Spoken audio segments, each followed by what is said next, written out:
Okay, so we're trying to break down some information about functions. So let's think about what we know. First, we talked about what makes something a function. Then we talked about domain and range, what x's work that you can plug in, what f of x's come out. We looked at intercepts. So now we're talking about even and odd, okay? Symmetry. What makes a function even or odd? So the first thing that we want to talk about is an even function. And so if we plug negative x into an even function, it goes and looks right back the way that it used to do. Now, why is that? Well, that's because it has what's called y-axis symmetry. So you can always tell an even function because you can fold it like a butterfly down the center. Think of the y-axis as the center of the butterfly, and you can fold it and the wings line up. So if we think about this being the middle of the butterfly, we can fold the symmetry up, and so it has y-axis symmetry. So if there is a point x, y on the graph for an even function, this will also have the point negative xy on the graph. Because if I stick negative x in to the function, it doesn't do anything. It doesn't change it. So there's a point over here that will be at the same height as over here, okay? So it's important that we know how to recognize it graphically. It's important that we need to know how to recognize it algebraically. So like if we see f of x equals x squared is what's pictured. It's an even function. It just so happens that it has an even exponent. That's not completely coincidence. Even exponents take a negative and makes it into a positive. So we can test it out. If we stick in negative x, we still get negative x squared, which becomes x squared again. So it doesn't hurt anything. It doesn't change anything. So if we plug in 1, we get 1. If we plug in negative 1, we also get 1. So there's lots of ways to think about it. But a even function has y-axis symmetry, and all of these algebraic and graphical things go together. Because you'll notice, as we've been exploring 1, 1, and 1, 2, we've talked about how the graph and the algebras go together. Okay, now let's talk about an odd function. An odd function has what's called origin symmetry.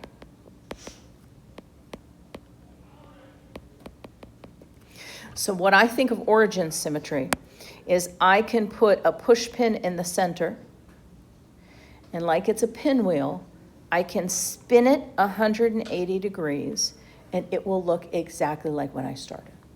So I think of sticking a pin in the middle, and if I rotate it 180 degrees, there's no change. You can also think of it as a flip over the y, flip over the x. That's another way to think about it. So if we have the point xy in an odd function, we will have the point negative x, negative y. So the x value flips, the y value also flips.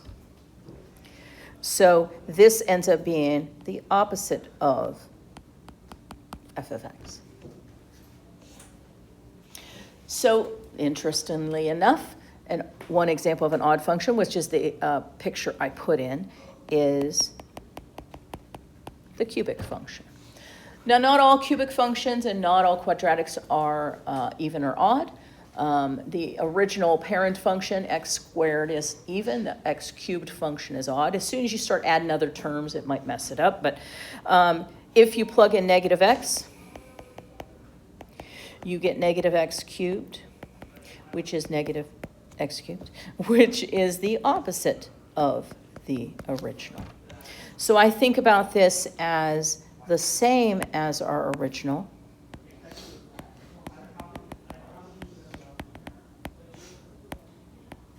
And if you stick in negative x here, you get the opposite of the original. So you can see that here. If I stick in positive x or negative x, get the same y value. If I stick in positive x, I get y, but if I stick in negative x, I get the opposite. I get opposite of that. So this is just another way to classify a particular function. If it has y-axis symmetry, we call it even. If it has origin symmetry, we call it odd. So checking your algebra can be one way to do it. And then if you stick that function into Desmos and you look at the graph, does it have the property that I can fold it across the y-axis?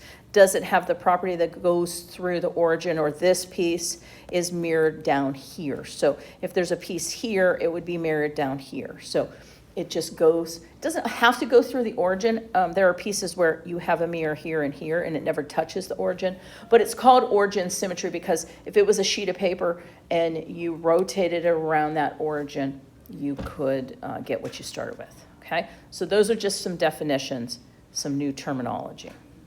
So let's look at it by a graph, and then let's look at it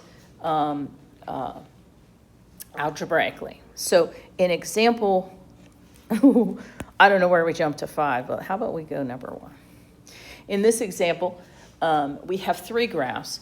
We are trying to determine, are they even or odd based upon their symmetry?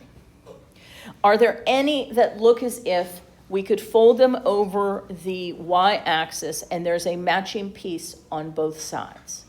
Yes. The middle one. Which one? The middle one. The middle one. So this is considered an even function. It has y-axis symmetry because we can fold it down this line. For every value to the left of the line, there's an exact matching value to the right of that line. So think about like being the bottom wings of a butterfly, okay? Are there any functions we see that kind of have a matching piece in one quadrant, and then if we flip it across the x and the y, it gets down to the opposite quadrant and goes through the origin? Do we have any like that? Do we have any that appear to be odd? We could put a push pin in the center, and then we could rotate it, and it would still not change it. The one on the right? Yes, this one right here. It does happen to go through it. Here, if we look at this point right here, it is to the left, just under -1 and up a half. And then we have an exact matching piece or point in that other right corner. Watch, when I made the x positive, the y became negative. I made the y negative, it became positive, and so on. So this is an example of an odd function that has origin symmetry. Our first problem, if we shifted it over and this piece right here was sitting at the origin, it would be origin symmetry. But it doesn't. It's not lined up anyway, so it's nothing special. So it has no symmetry that we are concerned about. It's not even. It doesn't. You can't fold it across the y-axis. It's not odd. We can't spin it at the origin. If I spun this at the origin 180 degrees, it would look totally upside down and weird. Okay, so that one has no symmetry. Now, in example 2,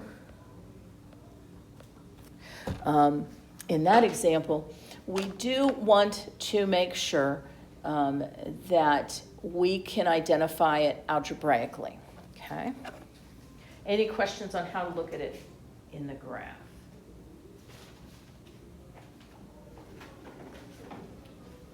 Okay, we good with that? Okay. So let's check it algebraically. Here's what we're checking for.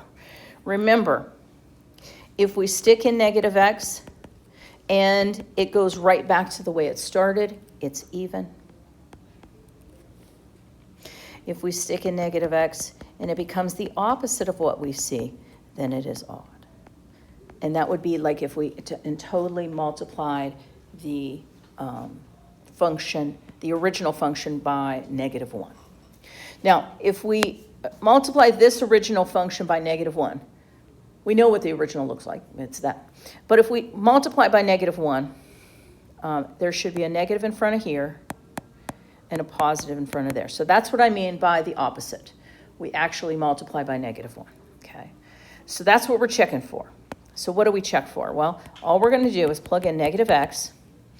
We're going to reduce it down as much as we possibly can and see what happens. So it's going to be -x squared minus 2 times -x.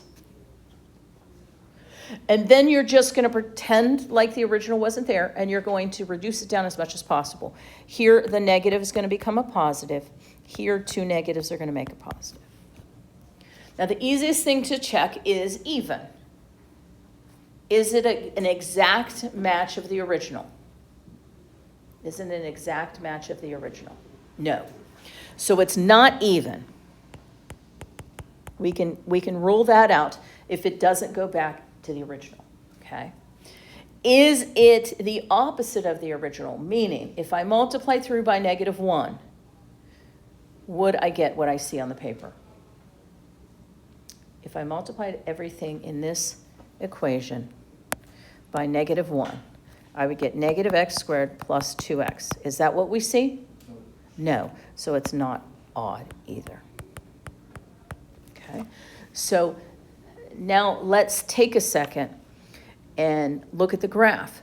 It should not be foldable across the y-axis. It should not be spinnable at the origin. So if we go into Desmos, and if we type in the function was x squared minus 2x, it is kind of lopsided. See how here's the y-axis.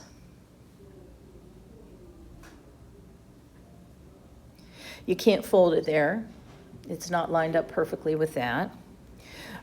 If I stuck a push pin at the point 0, 0 and spun at 180 degrees, the arms would be pointing downward. It wouldn't be anything good. So you can see it doesn't fit algebraically or graphically. Okay. Now let's go back and look at example B. Example 2b, we got to do the check. If I stick in -x, I get -x to the 4th minus 3 times -x to the 2nd. -x to the 4th, because we have 4 negatives multiplied together, would become a positive x to the 4th.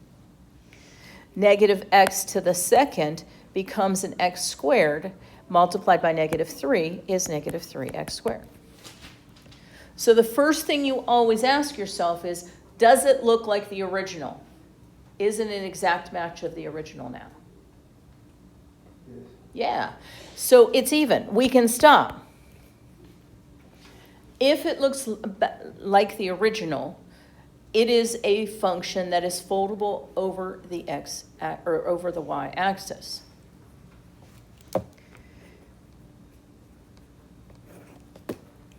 So let's go in and check in Desmos.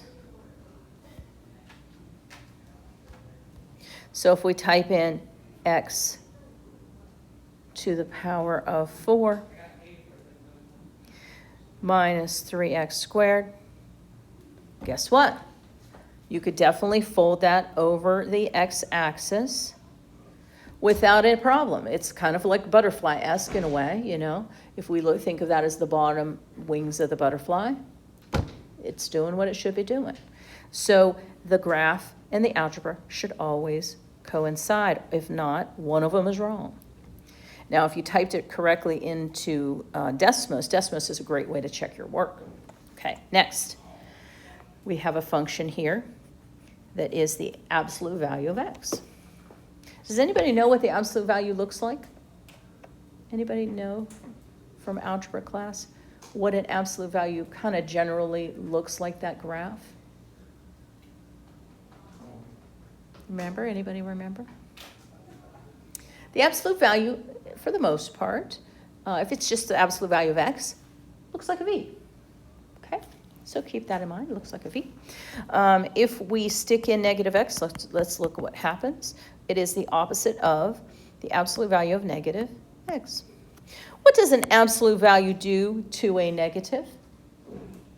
Makes it positive. It makes it positive. So this is going to now flip to a regular plain x. We don't need a negative inside that absolute value if it's just on one term like that. So it's unnecessary.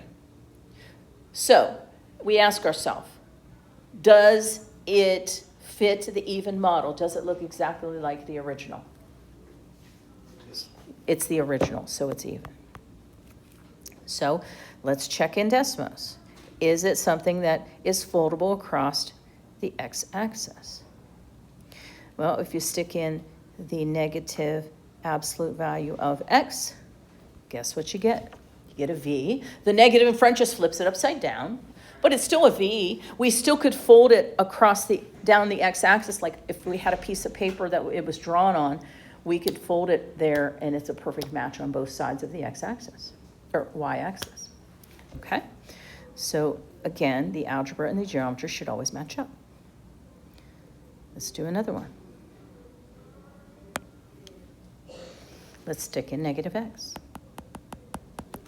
We get the opposite of x cubed plus the opposite of x. So you see where the original x was sitting, I stuck in a negative x in parentheses.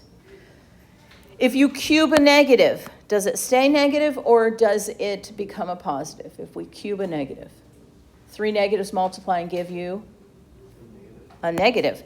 So that is going to be negative x cubed. And then this back, a positive times a negative is a negative. Okay.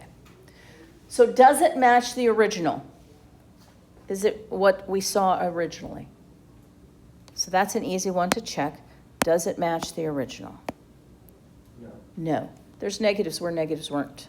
So it's not even. An even function, when I stick in negative x, will match the original. Okay, let's check, is it odd? If I multiply this equation, each piece by -1, this would become a negative, this would become a negative. Is it the opposite of the original? Yes. So this is odd. Remember, an even function, when you stick in negative x, looks just like the original.